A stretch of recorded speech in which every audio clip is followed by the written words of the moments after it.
সহজ করে দিলেন। সাহালাল্লাহু তারিকান ইলাল জান্নাহ, আল্লাহর রাসূল বললেন সেই লোকটার জন্য জান্নাতের পথকে সহজ করে দেওয়া হবে।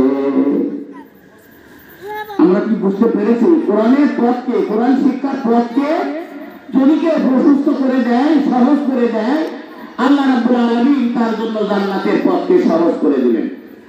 কোরআনের বর্ণনায় আবু সাঈদ খুদরি রাদিয়াল্লাহু তাআলা আনহু বর্ণিত, আল্লাহর রাসূল সাল্লাল্লাহু আলাইহি ওয়াসাল্লাম ফজরের নামাজ আদায় করলেন। এরপরে সাহাবায়ে আজমাইন রাদিয়াল্লাহু তাআলা আনহুদের কাছে তাদের কথা শুনতেছেন।